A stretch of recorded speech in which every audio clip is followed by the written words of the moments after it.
உயிரிழப்புகள் எல்லாமே போதிய சிகிச்சையின்மை காரணம்னு சொல்லலாம். மற்றபடி பெற்றோர்களோட கவனக்குறைவுக்கு அதில் வாய்ப்பு கிடையாது. ஏன்னா சரியான சிகிச்சை இல்லாததுனால தான் இப்போ அந்த குழந்தைங்க இறந்ததுக்கு காரணம் எல்லாமே அந்த சரியான சிகிச்சை இல்லாதது மட்டும்தான். மற்றபடி நவீன சிகிச்சை முறைகளை கொண்டு வந்தாங்கன்னா கண்டிப்பாக இந்த விஷயத்தை நம்ம அவாய்ட் பண்ண முடியும். உண்மையாலுமே அரசு அதிகாரிகள் எத்தனை பேர் அங்கே பணிக்கு வராங்க? ஒரு எமர்ஜென்சிக்கு யாராவது பேஷண்ட் அட்மிட் ஆனால் அடுத்த நாள் தான் டாக்டர் பார்க்குறாரு. அப்போ ஒரு பேஷண்ட்டுக்கு என்ன கேரண்டி இருக்குது? அப்படி இருக்கும்போது ஒரு கர்ப்பிணி பெண் அந்த இடத்துல அட்மிட் ஆகும்போது அவங்களுக்கு முறையான சிகிச்சை மருத்துவர்களால் கொடுக்குறதில்ல. இன்னொன்று, சரியான மருத்துவர்கள் வர்றது கிடையாது. எந்த அரசு மருத்துவமனையிலையும் முறையான டாக்டர்கள் எங்கேயுமே கிடையாது. எல்லா இடத்துலையும் பணியிடம் காலியாக இருக்குது. இதுக்கு காரணம் அரசாங்கம் தான். சமூகம் எல்லாமே சேர்ந்து தாங்க இதுக்கு பொறுப்பே.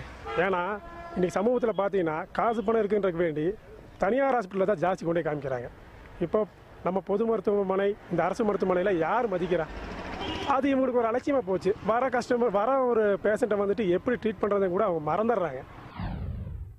அரசு மருத்துவமனைகளில் குழந்தைங்க இறப்புக்கு காரணம் அரசு அதிகாரிகளோட மெத்தன போக்கும், அரசு மருத்துவர்களோட கவனக்குறைவு தான் காரணம். இதில் பெற்றோர்களோட தவறு எதுவும் இல்லை. ஒரு அரசு மருத்துவமனை நம்பி போகிறாங்க, மருத்துவர்கள் நம்பி தான் போகிறாங்க. ஆனால் அவங்க கவனக்குறைவாக இருக்கிறதுனால தான் இந்த மாதிரி நடக்குது.